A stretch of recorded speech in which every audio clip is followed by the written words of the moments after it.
दादी के हाथों का जादू और खुशबू से महकता घर, माँ की मुस्कुराहट और खाने की सुगंध। MDH गरम मसाला, क्योंकि हर रिश्ता है स्वाद से जुड़ा। नमस्कार, बहुत स्वागत है आपका। आप देख रहे हैं न्यूज का एक्सरे और मैं हूं आपके साथ मृदुल शर्मा।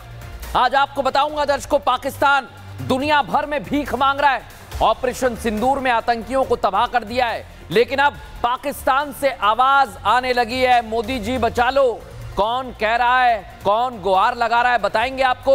और शहबाज जो भीख मांगने पहुंचे, उनकी क्या हालत हुई है, ये भी आज आपको दिखाएंगे। इसके बाद आज देश भर में घुसपैठियों को बाहर निकालने की मुहिम शुरू हो गई है।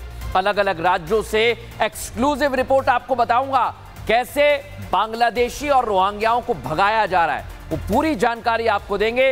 इसके बाद आपको बताएंगे बुलडोजर एक बार फिर सामने आ गया है और जिसने भी अवैध कब्जा किया वहां पर बुलडोजर चला है। और आखिर में आपको बताएंगे एक मस्जिद जो अवैध है उस पर हथौड़ा चला। लेकिन पहले हेडलाइंस। और आज की पहली खबर, पाकिस्तान कह रहा है, पाकिस्तानी कह रहा है मोदी जी बचा लो।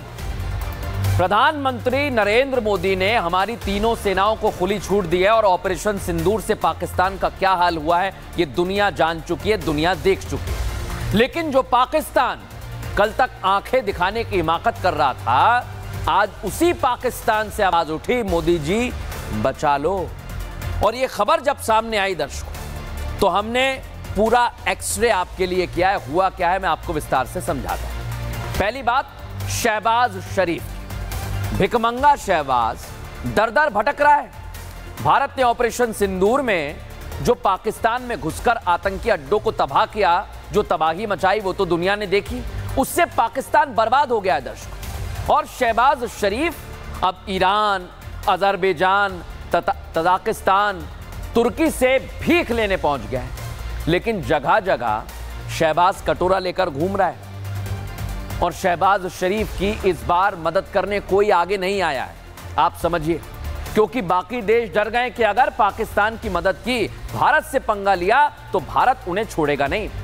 अब पाकिस्तान जब दुनिया में मुंह की खा रहा है तो पाकिस्तानी आवाम शहबाज के खिलाफ आ गई है दर्शकों। जो जान गए हैं पाकिस्तानी आतंकियों को मोदी ने मिट्टी में मिला दिया है और आगे भी भारत मारेगा, सेना मारेगी। इसलिए अब पाकिस्तानी पीएम मोदी से गुहार लगा रहे हैं कि हमें बचा लो। और कैसे वो गुहार लगा रहे हैं ये आपको आगे दिखाऊं। उससे पहले आज शहबाज शरीफ की दुनिया भर में कैसे बेइज्जती हुई है वो पहले आपको दिखाता हूं। भारत से पिटने के बाद शहबाज एंड आर्मी अपने दोस्तों के पास पहुंच रही है। शहबाज भाई भाई करते थक नहीं रहा है, इस उम्मीद में कि खाली कटोरे में कुछ भीख मिल जाए। लेकिन ना तो तुर्की से एक तुर्की लीरा मिला, ना ईरान से एक ईरानी रियाल मिला और ना ही अजरबैजान से अजरबैजान मन्नात मिला। ना तो भीख में पैसा मिल रहा है और ना ही अपनी सेना के लिए हथियार। शहबाज भाई भाई करते ईरान तो पहुंच गए थे, बड़ी उम्मीद के साथ कि ईरान उसे शाहेद ड्रोन दे देगा। लेकिन ईरान ने दुत्कार दिया, न रियाल मिला न शाहेद ड्रोन। मन महसूस कर शहबाज बड़े बेआबरू होकर ईरान से निकल गए। 3 देशों से खाली कटोरा लिए अब शहबाज का अगला पड़ाव तजाकिस्तान है, लेकिन वहां से भी उन्हें खाली हाथ लौटना होगा। भारत से तनाव के बीच पाकिस्तान को ड्रोन देने वाला तुर्की भी पीछे हट चुका है। अजरबैजान अलग थलग दिख रहा है, क्योंकि वो जानता है कि भारत के दुश्मन का दोस्त भी भारत का दुश्मन ही कहलाएगा और भारत से पंगा लेना अपनी मुसीबत मोल लेना है। हर जगह से दुत्कार और भीख न मिलने के बाद पाकिस्तान से अब मोदी मोदी वाली गुहार लगने लगी। पाकिस्तान के नेताओं की जुबान पर अब पीएम मोदी का नाम है और गुहार लगा रहे हैं, बचा लो मोदी जी। वो पाकिस्तान जो भाई भाई कर रहा था अब बाप बाप कर रहा है। बाप बाप होता है दर्शकों। और शहबाज को उसके भाई देशों से कोई मदद नहीं मिली, खाली कटोरा, सिर्फ खाली कटोरा मिला। लेकिन उम्मीद से ज्यादा शहबाज ने बहुत कुछ पाल रखा था और वो थी गलतफहमी, और वही हुआ। मायूसी हाथ लगी है शहबाज की और उन्हें खाली हाथ लौटना पड़ा है। इसलिए जब शहबाज जान गए हैं कि दोस्तों ने साथ छोड़ दिया है, तो ईरान की धरती से भारत से बात करने की इच्छा जता रहा है शहबाज। आप सोचिए दर्शक, लेकिन शहबाज शरीफ अकेला नहीं है। जो भारत से बात करने के लिए तिलमिला रहा है, बल्कि पाकिस्तानी नेता अल्ताफ हुसैन ने पीएम मोदी से मुहाजिरों को बचाने की अपील कर दी है। दर्शकों दिखा रहा हूं आपको, देखिए। इसके लिए पाकिस्तानी अल्ताफ हुसैन ने मोदी को चिट्ठी नहीं लिखी, बल्कि लंदन के एक प्रोग्राम के दौरान पीएम मोदी से मुहाजिरों की रक्षा की अपील की है। मैं कह रहा हूं ना आपसे, पाकिस्तानी कह रहे हैं मोदी जी हमें बचा लो। यानी अब पाकिस्तानी नेताओं का भरोसा शहबाज शरीफ से उठ गया है और उन्हें नजर आ रहा है आखिरी उम्मीद कौन है? भारत के प्रधानमंत्री नरेंद्र मोदी, क्योंकि वो जो कहते हैं वो करके दिखाते हैं। इसलिए तो अल्ताफ ने कहा कि पीएम मोदी ने बलोच लोगों के अधिकारों का समर्थन किया है। पीएम मोदी को मुहाजिर समुदाय के लिए भी इसी तरह से समर्थन चाहिए। और वो बार बार कह रहे हैं मोदी जी अब आप ही हैं, आप हमें बचा सकते हैं इस पाकिस्तान से। यानी पाकिस्तानी पाकिस्तान में परेशान है। पाकिस्तान के नेता अल्ताफ हुसैन ने मांग की है, भारत से पाक आए शरणार्थियों को मान्यता अब तक नहीं मिली है। पाकिस्तान ने शरणार्थियों को मान्यता नहीं दी है। हक दिलाने के लिए एमक्यूएम ने कई अभियान चलाए। अब पीएम मोदी से अनुरोध किया है कि मामला आप अंतर्राष्ट्रीय स्तर पर उठाएं। शरणार्थियों की रक्षा के लिए मोदी जी आगे आ जाएं, मानवाधिकार संगठनों से बात करें। इतना ही नहीं, शरणार्थियों की जानमाल की रक्षा में सहयोग करें मोदी। ये आवाज पाकिस्तान से आ रही है। दर्शक आप सोचिए, लेकिन अब आप सोच रहे होंगे ये मुहाजिर क्या है, ये क्यों पीएम मोदी से अपील कर रहे हैं? तो पहले आपको बताता हूं ये मुहाजिर क्या होते हैं। दर्शक आइए, मुहाजिर या मुहाजिर ये अरबी का शब्द है। एक देश छोड़कर दूसरे देशों में बसने वालों के लिए इस्तेमाल में लिया जाता है। भारत विभाजन के बाद पाकिस्तान में बसने वाले मुस्लिम मुहाजिर पाक में दशकों से हैं और यहां मुहाजिरों के साथ भेदभाव हुआ है। दर्शकों, उत्पीड़न का सामना करना पड़ा। पाकिस्तान के कराची में सबसे ज्यादा मुहाजिर रहते हैं और जानकारी तो यह भी है कि मुहाजिरों को सेना और पुलिस में नौकरी तक नहीं दी जाती है। यह है पाकिस्तान का असली चेहरा जो दुनिया को देखना चाहिए। पाक सेना पर मुहाजिरों का जबरन अपहरण का भी आरोप लगा है। अब आप समझिए दर्शक, पीएम मोदी से ये गुहार लगा रहे हैं, ये कौन है? ये है अल्ताफ हुसैन का जन्म 1953 में कराची में हुआ था और अल्ताफ का परिवार उत्तर प्रदेश से विभाजन के बाद पाकिस्तान चला गया। 1970 के दशक में मुहाजिरों का प्रभाव कम होने लगा। मुहाजिरों की आवाज बनकर अल्ताफ हुसैन आगे आ गए। 84 में एमक्यूएम पार्टी बनाकर कराची के लोगों का समर्थन भी लिया, लेकिन 1987 में सिंध के शहरी इलाकों में पार्टी ने बड़ी जीत हासिल की तो इनका कद बढ़ गया। अब संसद असेंबली में तीसरी सबसे बड़ी पार्टी बनकर उभर गई। 1992 आते आते अल्ताफ को पाक छोड़कर ब्रिटेन में शरण लेनी पड़ी, क्योंकि वहां पर इन लोगों को प्रताड़ित किया जाने लगा। और इसलिए दर्शकों ये गुहार लगा रहे हैं, गुहार लगा रहे हैं पीएम मोदी से। इतना ही नहीं, शहबाज शरीफ भी गुहार लगा रहा है। दर्शकों मेरे पास बहुत खबर है, तुर्की अजरबैजान से खबर मिल रही है, पाक समिट में शहबाज शरीफ भारत से बातचीत के लिए गिड़गिड़ा रहा है। एक बार नहीं, दो बार नहीं, कल भी मैंने आपको बताया था। जिस देश में ये जाता है वहां से कहता है भाई हम तो भारत से बातचीत चाहते हैं, लेकिन भारत ने कह दिया है बातचीत सिर्फ आतंकवाद जब आप खत्म करोगे तब होगी, और वो भी पीओके पर। शहबाज कह रहा है आतंकवाद पर बातचीत के लिए तैयार हैं। अरे आतंकवाद खत्म करना होगा। इससे पहले ईरान में भी शहबाज ने ऐसे ही शब्दों का इस्तेमाल किया था। सीधा मतलब यह है दर्शकों, पाकिस्तान को समझ आ गया है कि उसने बहुत बड़ी गलती कर दी है भारत से पंगा लेके। यानी पाकिस्तानी मोदी जी से गुहार लगा रहे हैं और उधर शहबाज परेशान हो रहा है। इस बीच जम्मू से खबर आ रही है दर्शकों मेरे पास, वहां पर जिंदा खबर है, जिंदा आरपीजी के शेल मिले। बहुत बड़ी जानकारी है दर्शकों। ये देखिए, आपको सेल की तस्वीर में आपको दिखा रहा हूं। बीडीएस टीम ने डिफ्यूज कर दिए हैं 3 आरपीजी शेल। नरवाल में आरटीओ ऑफिस के पास जैसे ही ये शेल मिले तुरंत वहां पर टीम पहुंची और इसे डिफ्यूज किया गया। हमारे सहयोगी गुरसिमरन वहां पर मौजूद रहे, उनकी रिपोर्ट आपको दिखाता हूं।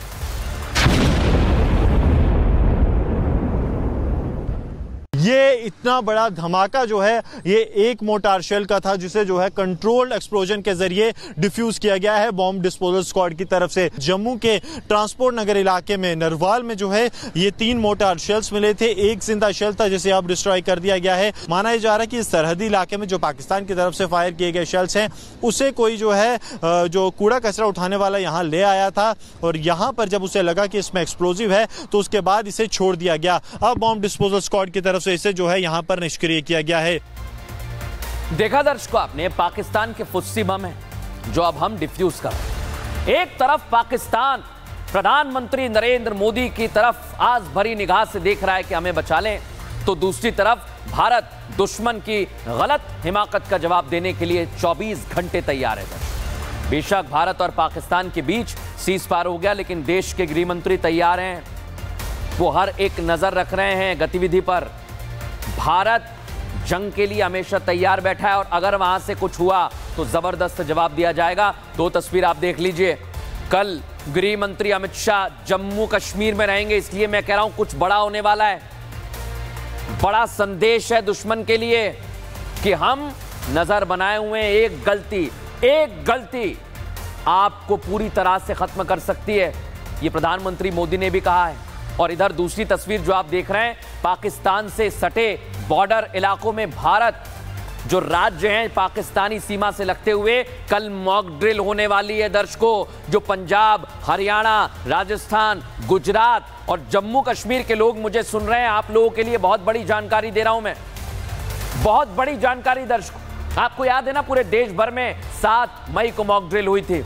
उसके बाद क्या हुआ था पूरी दुनिया ने देखा है। अब कल गृह मंत्री अमित शाह जाने वाले हैं, उनके दौरे में क्या होने वाला है ये आपको बता देता हूं। 29-30 मई को जम्मू कश्मीर का दौरा है गृह मंत्री अमित शाह का। 29 मई को जम्मू में सुरक्षा की स्थिति की समीक्षा करेंगे, सुरक्षा एजेंसियों के साथ उच्च स्तरीय बैठक करेंगे, हालिया आतंकी गतिविधियों पर चर्चा भी करेंगे और सीमा पार से घुसपैठ की घटनाओं पर भी चर्चा होगी दर्शकों।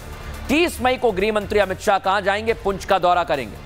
पाक की गोलीबारी से प्रभावित परिवार वालों से गृह मंत्री अमित शाह मुलाकात करेंगे और इसे लेकर सतपाल शर्मा जम्मू कश्मीर बीजेपी के अध्यक्ष क्या कह रहे हैं, सुनवाते हैं आप। माननीय होम मिनिस्टर साहब 29 तारीख को यहाँ पहुँचेंगे और 30 तारीख को पुंछ जाएंगे, जहाँ शहादतें हुई हैं और उन पीड़ित परिवारों को जिनके मूवेबल इमूवेबल प्रॉपर्टीज़ के नुकसान हुए हैं, उन परिवारों के साथ मिलेंगे। इसमें सिक्योरिटी सिनेरियो को लेकर भी मीटिंग होगी और एलजी साहब के साथ भी, और यहाँ की जितने भी सिक्योरिटी एजेंसीज हैं उनके साथ मीटिंग एक प्राथमिकता होगी। अब गृह मंत्री अमित शाह का जम्मू कश्मीर का दौरा और उसी दिन पाक के बॉर्डर राज्यों में मॉक ड्रिल होना दर्शकों, ये इत्तेफाक है या फिर इसके पीछे कोई बड़ी स्ट्रेटजी है, हमारी रणनीति है? ये सवाल है, क्योंकि भारत पाक तनाव के बीच जब भारत ने मॉक ड्रिल का फैसला लिया था, उसी रात ऑपरेशन सिंदूर की शुरुआत हुई और पाकिस्तान को ऐसी पटखनी दी गई कि पूरी दुनिया इसके गवाह बनी और पाकिस्तान ये मरते दम तक नहीं भूल पाएगा जो हिंदुस्तान ने कार्रवाई की है। इसलिए आज हम कह रहे हैं कुछ बड़ा होने वाला है। रिपोर्ट आपको दिखाते हैं।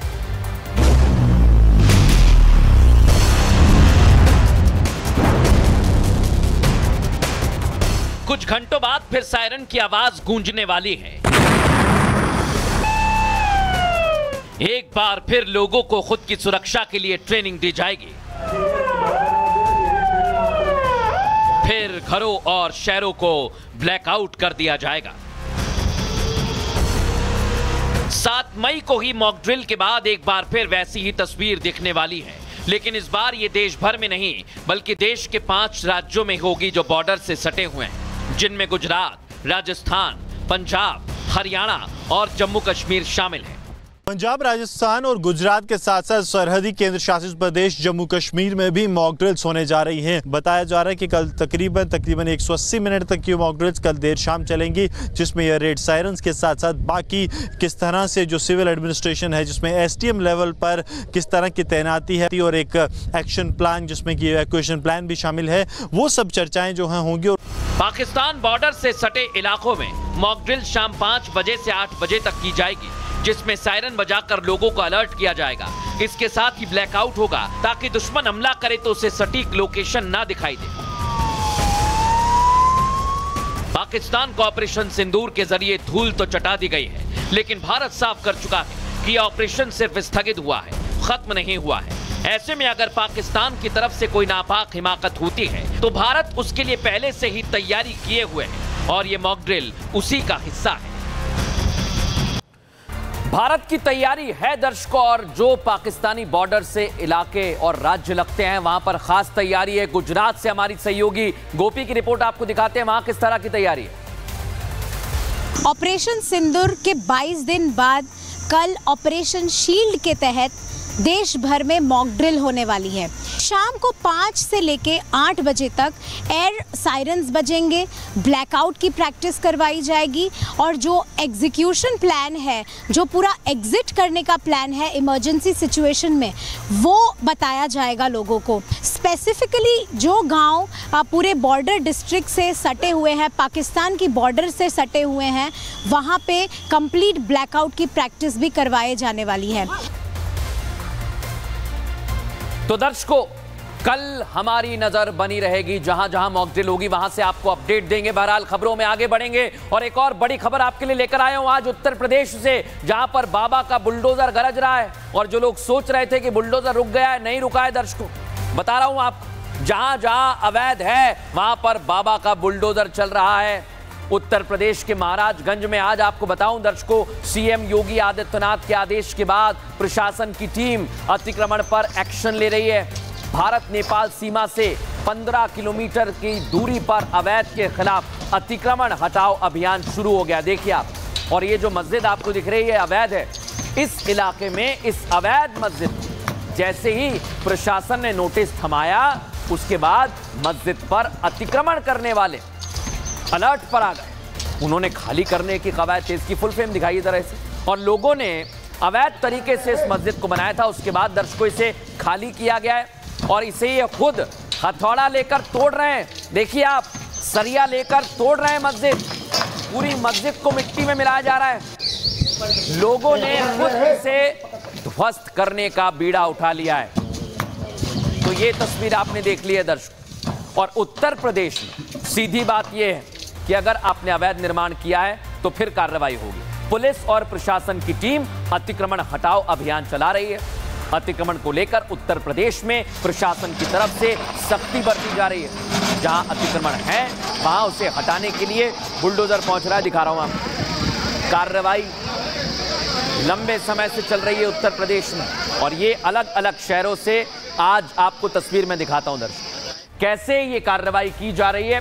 आइए जरा आपको बताता हूं, अलग अलग शहरों से आज हमारे पास रिपोर्ट है। ये देखिए, श्रावस्ती में अवैध मस्जिद जहां महाराजगंज में गिराई गई है, उधर श्रावस्ती में बुलडोजर चला है। लखनऊ में भी बड़ी कार्रवाई की गई है, अवैध मकानों पर बाबा का बुलडोजर गरज रहा है। रिपोर्ट आपको दिखाते हैं।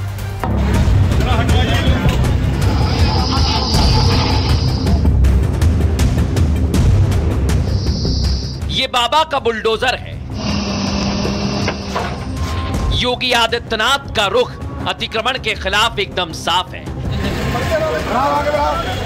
जहां अतिक्रमण है वहां पीला पंजा चल रहा है। लखनऊ में आलमबाग के मशहूर चंदन नगर बाजार में नगर निगम ने अवैध कब्जे के खिलाफ अभियान छेड़ा और जो अतिक्रमण दुकानदारों ने मार्केट में किया हुआ था उसे नगर निगम की टीम ने तोड़ डाला। बुलडोजर बाजार में पहुंचा तो हलचल तेज हो गई। दुकानदार बाहर निकल आए, लेकिन पीले पंजे ने जो भी सीढ़ियां और अवैध निर्माण सड़क पर कब्जा कर बनाया गया था उसे मिट्टी में मिला दिया। अवैध कब्जे के खिलाफ अभियान के दौरान कई थानों की पुलिस फोर्स के साथ पीएसी के जवान भी मौजूद रहे।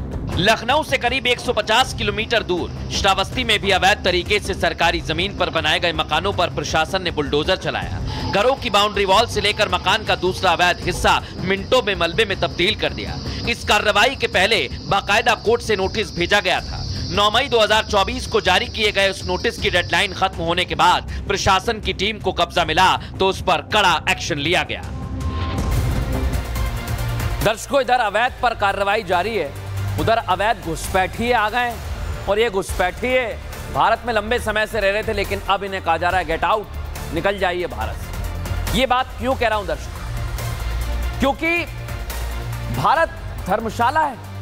इस सवाल आपके जहन में आ रहा हो, कोई भी आकर भारत में पहले तो अवैध तरीके से आएगा और फिर बस जाएगा यहां पर। ये नहीं चलेगा। और ये सवाल आपको भी पूछना चाहिए, अगर आसपास आपको कुछ संदिग्ध नजर आता है तो बताना भी चाहिए, क्योंकि भारत के अलग अलग हिस्सों में बांग्लादेशी घुसपैठे हैं दर्शकों। और आप अपने आसपास के क्षेत्रों में सावधान रहिए, क्योंकि ये लोग आते हैं, इनके पास कोई वैध दस्तावेज नहीं होता है, कोई परमिशन नहीं होती, कोई इजाजत नहीं होती है। बस ये बॉर्डर से अवैध तरीके से भारत में आ जाते हैं, फिर कुछ सालों तक झोपड़ी बनाकर रहने लगते हैं और फिर ये कहते हैं कि भाई हम तो यहीं हैं, हम तो शरणार्थी। नहीं चलेगा। आप घुसपैठी हैं और इन घुसपैठियों के खिलाफ एक्शन हो रहा है। देखिए अलग अलग राज्यों में। आज आपको बता रहा हूं दर्शकों, दिल्ली में आप तस्वीर देख रहे हैं ना, दिन भर एक एक बांग्लादेशी को चिन्हित किया गया, पूछा गया भाई आपके डॉक्यूमेंट दिखाइए, कागज कहां हैं आपके। और ये सिर्फ दिल्ली में नहीं दर्शकों, उत्तर प्रदेश में भी ऑपरेशन घुसपैठिया शुरू हो गया है। घुसपैठियों को खोज कर उनके देश जहां से भी आ रहे हैं ये लोग, इसमें से कई तो बांग्लादेशी और रोहिंग्या हैं, इन्हें डिपोर्ट किया जा रहा है। लेकिन कैसे आज ये पूरा ऑपरेशन घुसपैठिया चला है, रिपोर्ट दिखाता हूं आपको। जिस तरह दीमक लकड़ी के सामान में लगकर पूरे सामान को खोखला कर देती है, ठीक वैसे ही अवैध तरीके से भारत में घुसे बांग्लादेशी हैं, जो भारत में बिना दस्तावेज के घुसे और दीमक की तरह भारत को खोखला करने में लगे हुए हैं। और इन्हीं घुसपैठियों के खिलाफ भारत ने ऑपरेशन चला रखा है। राजधानी दिल्ली में पिछले 10 दिन में 88 बांग्लादेशी घुसपैठियों को पकड़ा गया, जो कई सालों से अवैध रूप से बिना वैध दस्तावेजों के आसरा बनाए हुए हैं। और अब 10 और बांग्लादेशियों तक पुलिस के हाथ पहुंच गए। ये वो इलाका है जहां से पिछले दिनों अगर हम 10 दिन की बात करें तो 100 से ज्यादा बांग्लादेशी जो है वो यहां से पकड़े गए और संभवतः उनसे जो है वो पूछताछ यहां पर की जा रही है। आप देखेंगे पूरा एक तरीके से स्लम का ये इलाका है, झुग्गियां यहां पर तमाम बनी हुई है, उन सभी के दस्तावेजों को क्रॉस चेक किया जा रहा है। रंगपुरी इलाके में पुलिस सर्च ऑपरेशन चला रही है, दस्तावेज चेक किए जा रहे हैं और हर एक घुसपैठिए को देश से बाहर निकाल फेंकने का ये ऑपरेशन जारी है। लगातार जो डॉक्यूमेंट्स है वो उनके यहाँ पर चेक कर रहे हैं। सर आप लोग चेक कर रहे हैं इन सबके डॉक्यूमेंट्स? हाँ सर बिल्कुल चेक कर रहे हैं सर। कहाँ के ये लोग रहने वाले हैं, क्या यहीं की आईडी है सर? नहीं सर, इनके कुछ की आईडी तो है आसाम की, कुछ की है पश्चिम बंगाल की। अच्छा, तो वेरीफाई कर रहे हैं कि भाई बांग्लादेश के तो नहीं इनमें से। तस्वीर देखिए, यहाँ पर जो पुलिस ऑफिसर्स हैं बाकायदा उनकी आईडी को वेरीफाई किया जा रहा है, उनकी डिटेल्स आप देखेंगे कागजों पे उतारी जा रही है। बांग्लादेश की बॉर्डर से सटे इलाकों से ये बांग्लादेशी और रोहिंग्या अवैध तरीके से भारत में घुसते हैं। अवैध घुसपैठ से न सिर्फ राज्यों की डेमोग्राफी में बदलाव हो रहा है, बल्कि राष्ट्र की सुरक्षा पर भी इसका असर पड़ रहा है और इसलिए ये एक्शन जरूरी है।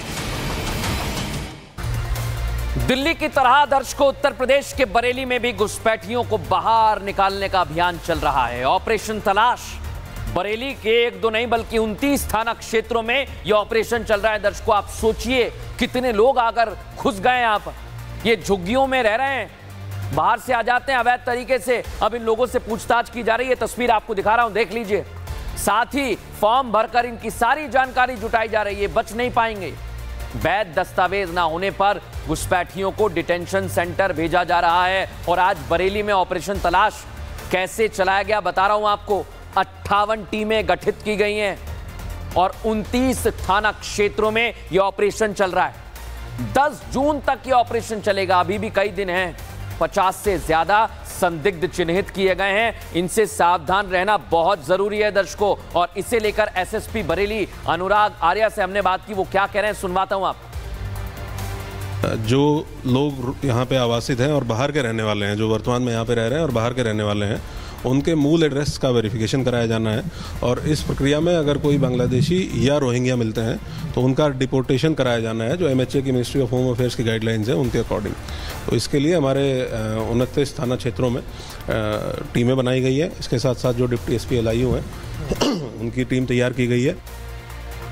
देखा दर्शकों आपने, सावधान रहने की बहुत जरूरत है। लेकिन बरेली में हमारे सहयोगी सागर आज पहुंचे, उनकी रिपोर्ट आपको दिखाता हूं। केवल बरेली ही नहीं, देश भर के कई राज्यों में यह ऑपरेशन लगातार प्रशासन की तरफ से चलाया जा रहा है। जो लोग यहाँ पर रह रहे हैं इनसे भी देखिए लगातार पूछताछ की गई है। देखिए ये जो मैं आपको पूरा इलाका दिखा रहा हूँ, लगभग सैकड़ों इसी तरह से यहाँ पर झुग्गियां हैं, झोपड़ियां हैं, जहाँ पर ये ऑपरेशन इसी तरह से चलाया जाएगा। और ये आने वाले दिनों में भी ये बड़ा ऑपरेशन आप देखेंगे। 58 अगर मैं बात करूँ तो टीमों का गठन किया गया 29 थाना क्षेत्रों में और पहचान की जा रही है। लगभग 50 से ज्यादा अभी तक लोगों को चिन्हित भी किया गया है। दिल्ली और उत्तर प्रदेश की तस्वीर आपने देख ली। इन बांग्लादेशी और रोहिंग्याओं को भगाया जा रहा है। उधर महाराष्ट्र में भी अभियान तेज हो गया है। दर्शकों, बांग्लादेशी और रोहिंग्याओं के खिलाफ ड्राइव चलाई जा रही है इन्हें बाहर भगाने की, और इनके खिलाफ बड़ी चेतावनी आज जारी की है महाराष्ट्र सरकार में मंत्री नितेश राणे ने। लाउड एंड क्लियर संदेश दिया है, अगर रोहिंग्या और महाराष्ट्र के लोकल मछुआरों में कोई झड़प और संघर्ष हुआ तो फिर अंजाम आर पार वाला होगा। दिल्ली यूपी के बाद महाराष्ट्र में भी रोहिंग्या बर्दाश्त नहीं किए जाएंगे। महाराष्ट्र में रह रहे रोहिंग्याओं को सीधी चेतावनी। महाराष्ट्र के मंत्री नितेश राणे का लाउड एंड क्लियर संदेश। नितेश राणे का साफ कहना है कि भारत में रोहिंग्या मुसलमान और अवैध बांग्लादेशियों के लिए कोई जगह नहीं है। ऐसे में अगर इनकी तरफ से कोई हिमाकत होती है तो फिर एक्शन जोरदार होगा, जिसके लिए इन्हें तैयार रहना होगा। हमारा केंद्र और राज्य सरकार ने बहुत कड़क भूमिका ली है कि कोई भी बांग्लादेशी और रोहिंग्या को हमको हमारे देश में नहीं चाहिए। तो इसलिए यहाँ पे कोई भी इस तरीके की हरकत कर रहा होगा तो उसको समुंदर के मार्ग से अपने पाकिस्तान और बांग्लादेश में बैठे हुए अब्बा के पास भेजने के लिए कार्यक्रम हमारा तय है। महाराष्ट्र सरकार में मंत्री नितेश राणे ने यह चेतावनी तब दी है जब पिछले दिनों स्थानीय मछुआरों और अवैध बांग्लादेशियों के साथ साथ रोहिंग्या मुसलमानों में झड़प की खबरें आई थी। सुप्रीम कोर्ट ने भी साफ कर दिया था कि भारत कोई धर्मशाला नहीं है कि अवैध रूप से लोग यहाँ आए और यहाँ आकर बस जाएं। अवैध रूप से रह रहे लोगों को देश छोड़ना ही होगा। अब ये नई चेतावनी अवैध रूप से रह रहे लोगों को महाराष्ट्र में आखिरी चेतावनी है। अब दर्शकों, आज आपको एक ऐसी खबर बताने वाला हूं, जब ये खबर हमारे सामने आई तो हम तो चौंक गए कि ऐसा भी हो सकता है। लेकिन फिर हमने पड़ताल की। बिहार के बेतिया से खबर हमारे पास आई है दर्शकों, जहां पुलिस ने वाकई ये कारनामा दिखाया। बिहार में पुलिस ने शराब तस्करी में इस्तेमाल होने वाला एक घोड़ा उसे हिरासत में ले लिया। ये घोड़ा पुलिस की हिरासत में। दर्शकों, हुआ क्या आप बताता हूं आपको। पश्चिमी चंपारण जिले में घोड़े के जरिए शराब की तस्करी की जा रही थी। पुलिस ने सूचना के आधार पर छापा मारा तो शराब तस्कर तो वहां से रफू चक्कर हो गए, 9-2-11 हो गए। बचा कौन? ये घोड़ा। अब इस घोड़े को पुलिस ने पकड़ लिया और शराब बरामद की जो इसके पास थी। अब पुलिस का कहना है शराब तस्कर तो भाग गए, जिसकी पहचान हो गई है, उन्हें जल्द गिरफ्तार किया जाएगा। वहीं जो घोड़ा पुलिस के पास है, अब कहा जा रहा है किसी जिम्मेदार व्यक्ति को सौंप दिया जाएगा ताकि उसकी अच्छे से देखभाल हो सके। बहरहाल, इसको लेकर क्या कह रही है पुलिस, सुनवाते हैं। कुछ शराब तस्कर घोड़ा को लेकर गंडक दियारा के क्षेत्र से निकलने वाले, उस सूचना के सत्यापन के क्रम में हम लोग वहां पर अपने टीम के साथ छापेमारी किए तो एक घोड़ा बरामद हुआ और लगभग 49.95 लीटर विदेशी शराब बरामद हुआ। शराब तस्करी में क्या है कि मोड ऑफ ट्रांसपोर्टेशन चेंज हो गया है। दियारा क्षेत्र में लोग अब बाइक के द्वारा न करके घोड़ा का इस्तेमाल कर रहे हैं। ये रिसेंट ट्रेंड है। और दर्शकों, अब बताएंगे आपको उत्तर प्रदेश से हमारे पास बड़ी जानकारी है। पुलिस ने अपराधियों के खिलाफ तगड़ा एक्शन लिया है। पुलिस ने 24 घंटे में 10 एनकाउंटर कर दिए हैं। उत्तर प्रदेश की पुलिस रुक नहीं रही है दर्शकों। जो भी बदमाश है उसे सबक सिखाया जा रहा है। इसमें हिस्ट्री शीटर्स के अंदर तो डर का माहौल है। अपराधियों को उत्तर प्रदेश की पुलिस ने बता दिया है कि गड़बड़ी करोगे तो सबक सिखाया जाएगा। देख रहे हैं ना, ये लंगड़ा कर चल रहे हैं। बदमाश कई सारे पकड़े भी गए और ऐसे क्रिमिनल्स को चिन्हित किया जा रहा है और पुलिस इनकी तलाश कर रही थी। अब इनका एनकाउंटर किया जा रहा है। और बड़ी जानकारी दर्शकों, 24 घंटे में 10 एनकाउंटर। आप सोचिए जरा, 10 एनकाउंटर। लखनऊ में रेप के आरोपी का एनकाउंटर हुआ है। बलिया में फरार अपराधी को भी गोली लगी है। आगरा से भी हमारे पास खबर आई है कि एक चोर भाग रहा था कुछ साथियों के साथ, उसका भी एनकाउंटर कर दिया।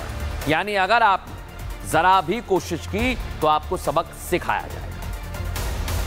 और दर्शकों, अब खबरों में आगे बढ़ेंगे। एक बड़ी खबर इस समय हमारे पास आ रही है। हमास आतंकी मोहम्मद सिनवार मारा गया है। इस्राएली प्रधानमंत्री बेंजामिन नेतन्याहू ने ऐलान किया है। दर्शकों, बहुत बड़ी खबर है।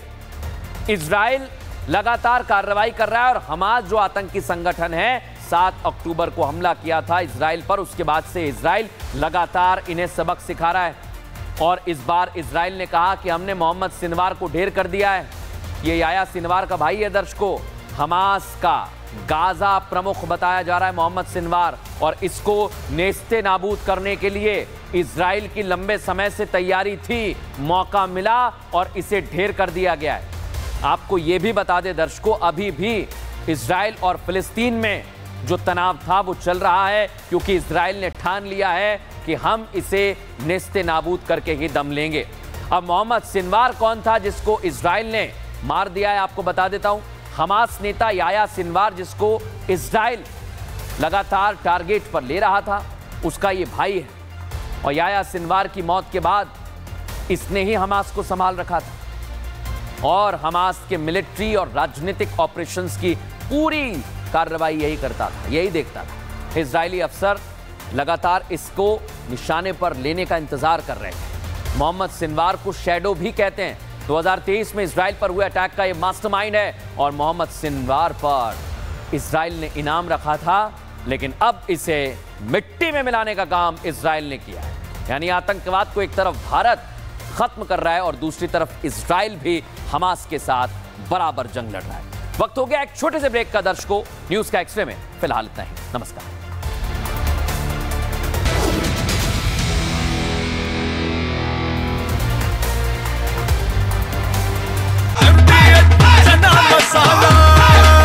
अब छोलिया हो या लोबिया, सफेद चने या काले चने, सब कुछ मजेदार बने। MDH